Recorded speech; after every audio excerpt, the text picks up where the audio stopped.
I'm going to make this quite informal and maybe even give you a chance for questions after I finish.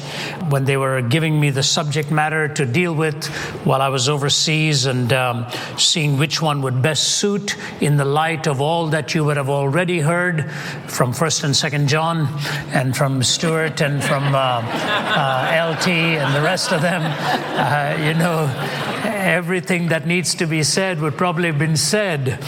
The proverbial remains, what is there left to deny?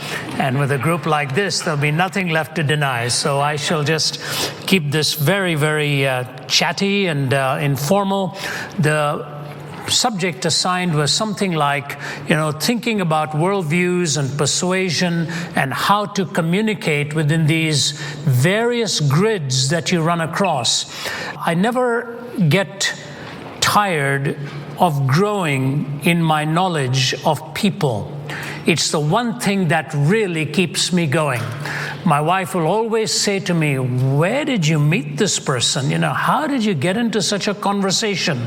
My best friends in the world are waiters and taxi drivers and room attendants. I know them by name, and when I go there, they will ask to take care of my room and will come in and have a cup of tea. And I like to get into the thinking of people whose life is dramatically different to mine.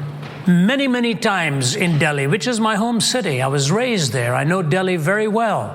Although it's changed, the infrastructure has changed. When I start talking in Hindi to them, and I'll always take at least one taxi driver to where I was raised and my home, and those guys are deeply moved. And then I'll visit my grandmother's grave, and whoever I go there, whether it's an auto rickshaw, those tri-wheelers, or the taxi drivers, they are quite overwhelmed by the fact that you have not lost contact with your roots and your memories of childhood. And when I talk to them, their world is so different to mine. It presents the greatest theological challenge in my thinking. It really does. How do I talk to a man who is driving 15 hours a day on that three-wheeler, hoping after taking you for 40 minutes that you'll give him 50 rupees, which is $1, and make a living, and he'll see his wife and children once every 6 to 8 months. Life is very strange for them as compared to ours. And when you start talking to them, you can't even find a paradigm with which to break into the gospel with them. All of them will have either Ram or Ganesh's or Krishna's picture in front of them. They'll have all kinds of little prayers behind their taxis or their buses. And the biggest theological challenge I face is, Lord, how do you want me to tell him about you? And that's why I really think in many of those cultures, and by the way, the greater part of the world lives like that. We may be debating the big names and quoting the big names, but there are literally hundreds of millions of people who live in a bare survival mode of existence. When my brother-in-law Sundar Krishnan and I used to visit the temples and gurdwaras and all in Delhi, we'd walk out and he'd just shake his head and say, where do you start? Where do you start with the gospel? Obviously, the Lord wants to get the gospel through to them. How do you get it through to them when generations of their thinking have been steeped in a radically different worldview? I want to position two stories for you as I begin, and then informally work through where we are in our context now in the West. And I'm sure all the content you've got from these fine men and women whom I'm privileged to work alongside in this team and learn so much from them, that you'll be able to put it all together and add your insights into it and come up with the best way to communicate within your context. My research assistant, Danielle, she's really a gift from God. I think she's the finest research assistant there is in the world. She's worked with me now for about 17 years, and I had contacted David Wells at Gordon Conwell and asked him who he would recommend, and she'd been his research assistant. She said she's about to graduate, and at that time I went and met her literally at Boston's Logan, talked to her, interviewed her, and she's been with us these many years now. She knows my thinking so well that sometimes even if I mess up on a quote and tell her, where did I use that, she'll get it to me within minutes and just get things into my hands as quickly as I need it. She's introduced me to a few people in the writing of this book, because what I wanted to do in writing this book, Has Christianity Failed You?, was talk to people who, quote, have walked away from their faith. I don't want to get into the theological aspects of this. What does this mean? Is it possible? Is it real? Is it imaginary? Let's just assume that once upon a time they said they were followers of Christ and now they say they're not. That's all I want to give as a backdrop to this. So there's one gentleman who came in to meet me. He's a successful businessman. I'll change one or two of the footnotes of details because I do want to protect some of these people, although many of them were very gracious in telling me their story. He went to a very legalistic school in the United States, where you were regimented from morning till night, your thinking, your relationships, your contact with members of the opposite sex, and the movies you went to or were not allowed to go to, the plays he was very much legislated in that. And he said it completely turned him off. He said, the thing that stood out for me in that school is that you really were not taught to think for yourself. You were cloned after, in every lecture, you were sort of, the grid was put into you, and that's the way you wanted to believe. This is a sharp guy. And so he said, I began to struggle and struggle and struggle. And through my college days there, I thought to myself, I cannot believe all this stuff the way I'm being told about it. He said, I met a lovely girl there. We were married, and now I have a family, and I still go to church out of courtesy to my family, but I really don't believe any of this stuff anymore. John Jaroge knows this gentleman too. John spent a lot of time with him, and then I spent this time with him, and he said, it is just not rational. The world is not a rational world.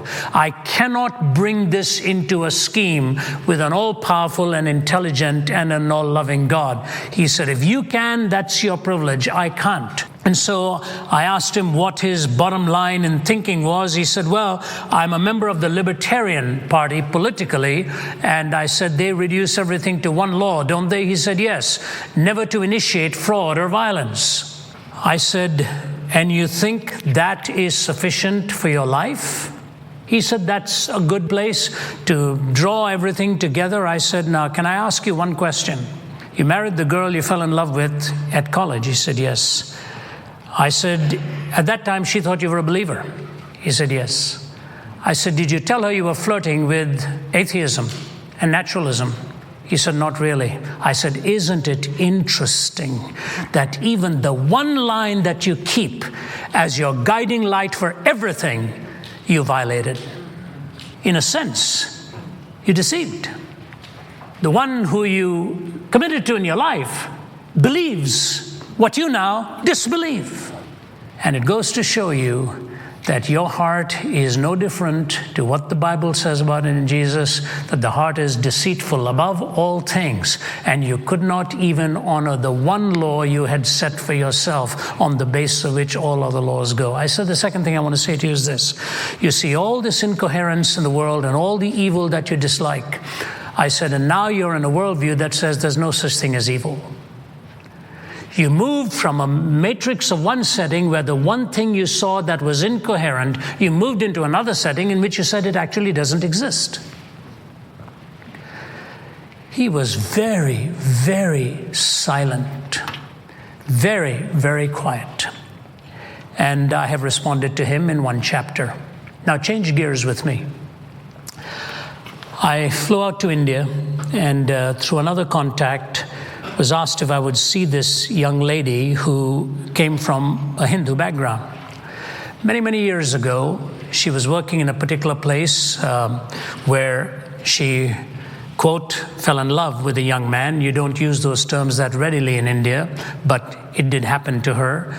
The problem was he came from a different caste, and her parents would not accept it. She's a professional, very successful, works in a very sophisticated industry and immaculately dressed and all of that.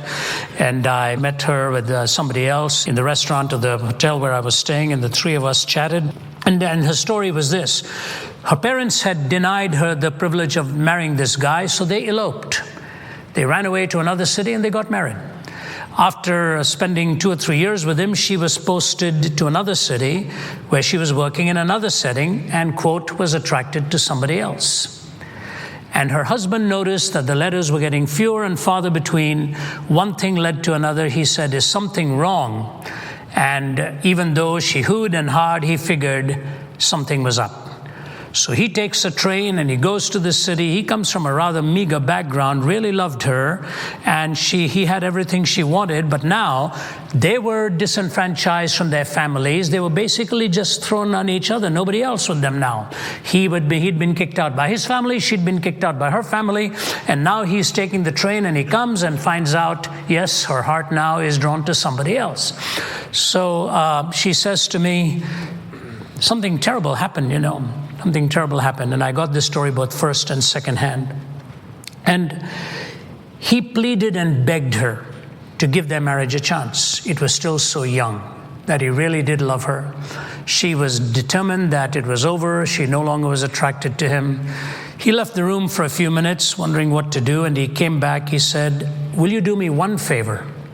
Let me lie with my head on your lap for just 30 minutes. And I promise you, I will never bother you again. I just want to feel close to you for just 30 minutes. I won't touch you, I won't hurt you, and you will never be bothered by me again. I just want to be near you for 30 minutes if I can." And she said, okay. He put his head on her lap. Unknown to her, when he'd left the room, he had taken some pretty heavy poison and literally died on her lap.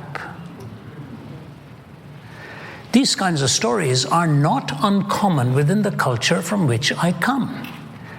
When examinations are fouled up, when life falls apart, there is no answer, you snuff it out. Exam results were just coming out in India at the time that I was there, and suicides galore all across the country. That's where I ended up when I was 17. It's an escapist philosophy in a fatalistic world. You can't face people in a culture of shame.